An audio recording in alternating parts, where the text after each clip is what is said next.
Hello, welcome to episode 10.5 of Carved in Stone. It's been a minute since I did a point 5 episode, but I decided to give it a whirl today here at the start of the new year. And even though it's 2026 now, I want to take a quick look back at 2025. I wanted to do something positive here in the new year, which is why I'm choosing a specific topic to go over. This is sticking with the music theme of my first episode of 2026, my concert wish list. You know, I'm a big fan of rock music, and I've heard so many people moan that there's no good rock music out there anymore, and I have to respectfully disagree. So today I'm going to go over some of my favorite rock albums from 2025, and maybe you'll give something I mention a shot and find some new tunes to pump up in 2026. At the end, I'll also quickly go over some albums that are being or could be released in 2026 that I'm personally excited for.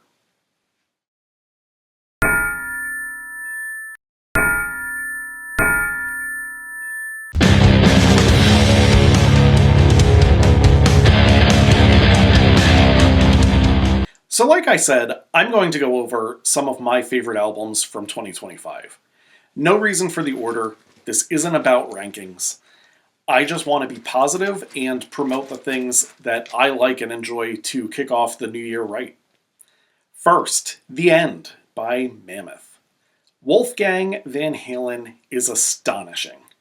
He's a musical virtuoso. He really does it all.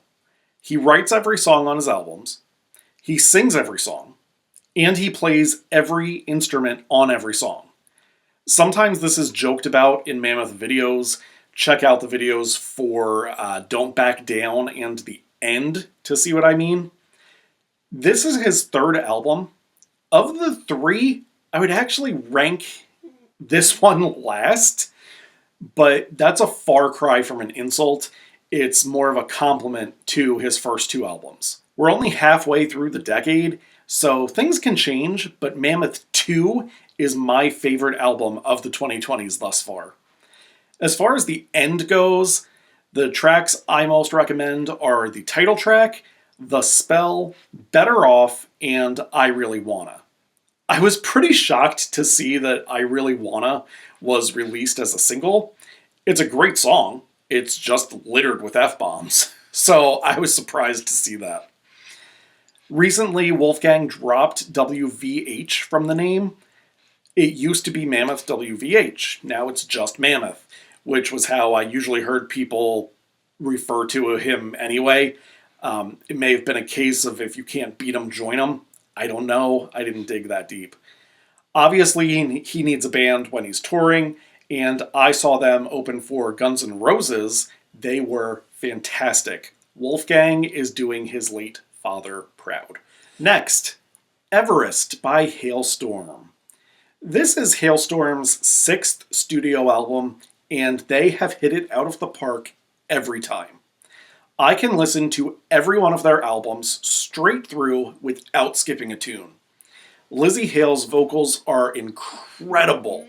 Her brother RJ is an amazing and extremely underrated drummer. There have been 4 singles on this album, all of which are great. The title track, Darkness Always Wins, Rain Your Blood on Me, and the one where Lizzie really shows off her pipes, Like a Woman Can, which is more of a hard blues song, and it rips. I also strongly suggest Gather the Lambs, Killing, and Broken Doll. The next collection of songs, we're going to stick with a female-fronted band. I say collection of songs because it's an EP, that's extended play, not a full album. There's only 7 tracks, 2 of which are less than 40 seconds, and one's not even music. It's Taylor Momsen's Pretty Reckless Christmas. Momsen, of course, Cindy Lou Who in The Grinch as a child, now fronting The Pretty Reckless. She does a duet with her younger self on Where Are You Christmas, which some people have described as creepy. I don't find it creepy at all. We have technology. Use it. I think it's great. All of the songs are great on this album. Momsen's voice is also tremendous. I Want to Be Your Christmas Tree will get you snapping your fingers and tapping your foot. Christmas is Killing Me, though, is the standout rock track for me. It's high energy and really gets me into the music. Christmas plus rock and roll equals awesomeness. I'm going to stick with EPs. My all time favorite band released the EP one more time in 2025. That's Aerosmith, and they recorded this with Youngblood. Even though I wasn't very familiar with Youngblood, I was super stoked for Aerosmith to release some new music. I always am, but especially for this one because I didn't think it would ever happen again. Lead singer Steven Tyler suffered a major vocal cord injury, and Aerosmith even had to cancel a good chunk of their farewell tour. The first song that was released was My Only Angel. This one took a minute to grow on me, but it eventually did. I heard someone say that 1,000 Days is the best duet in years, maybe even decades. That's actually my least favorite song on the EP. There's only 5 songs and all are good.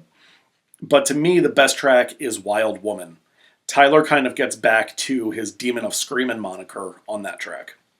Problems is another really strong track. There's also a new version of Back in the Saddle, and I like it. I usually don't like remixes of old songs, but this does it well. It keeps just enough of the original while adding in little touches that alter but don't ruin the feel. It's like putting on a hoodie you haven't worn in a while. It's old and familiar, yet still new again at the same time. Maybe I'm just partial to hearing Tyler's voice, and as long as he's included, I can handle the remix. I remember when Eminem sampled Dream On Sing for the Moment. Some of Tyler's vocals were kept in that too. A decent amount of Aerosmith fans were angry, and I listened to it and went, I kind of dig it. That's how I felt about Back in the Saddle too. I'm not sure if we'll ever see a full new Aerosmith album. I highly doubt we'll see a tour. I don't think Tyler's throat can sustain 2 hours of singing, especially not regularly to meet the demands of a tour. So this was a nice little surprise in 2025. Youngblood was the star of the Back to the Beginning farewell show for Ozzy Osbourne.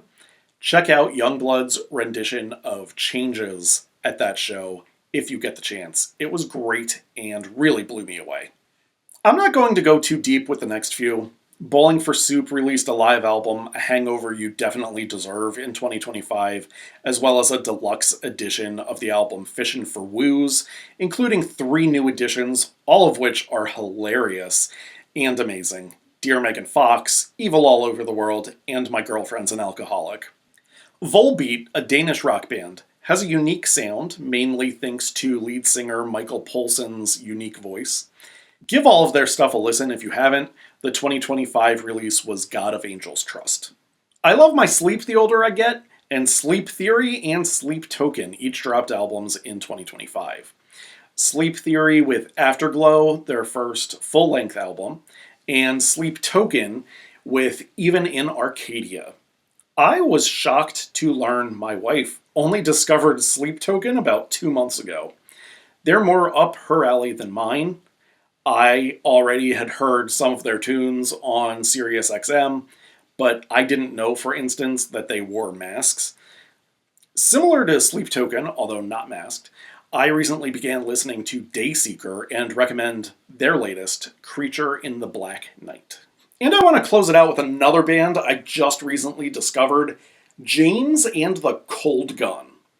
I looked them up when I found out they'll be touring with Mammoth, and I was blown away. I prefer their self-titled debut album from 2023, but they put out another nice collection in 2025, Face in the Mirror. They're listed as an alt-rock band. I feel, and this might be because they don't have a ton of money and aren't overproduced, that they kind of sound like a 70s punk rock basement band. And that's not an insult coming from me. I think it's a good thing. I like to hear real music, and they give me that feel like I'm right there with them. Oh, and also check out The Revenge of Alice Cooper by, get this, Alice Cooper. This episode of Carved in Stone includes brief clips of concert footage I personally recorded, as well as select images and album cover art used for commentary and review purposes. Some images are sourced from Wikimedia Commons and are used in compliance with their respective licenses and attribution requirements. All media shown is used under fair use for criticism, discussion, and educational context. This podcast is not affiliated with, endorsed by, or sponsored by any of the artists, bands, record labels, or organizations mentioned. All rights to the music, images, and artwork remain with their respective owners. Alright, real quick. Some bands to watch out for possibly releasing new music in 2026. The Pretty Reckless. At the time of this recording, that is a rumor. I hope it comes to fruition. Def Leppard, one of the best 80s hair bands. They're still kicking. Anthrax, Five Finger Death Punch, Korn, Rage Against the Machine, and The Cure. None guaranteed, but all said to have something in the works, hopefully for 2026 releases. That's what I have for today for episode 10.5. This wasn't a mountain reveal, it wasn't a countdown, it was just me trying to amplify some of the artists I enjoy and hope others will give them a shot too. I hope your 2026 is going great. I will see you next time. Go Birds!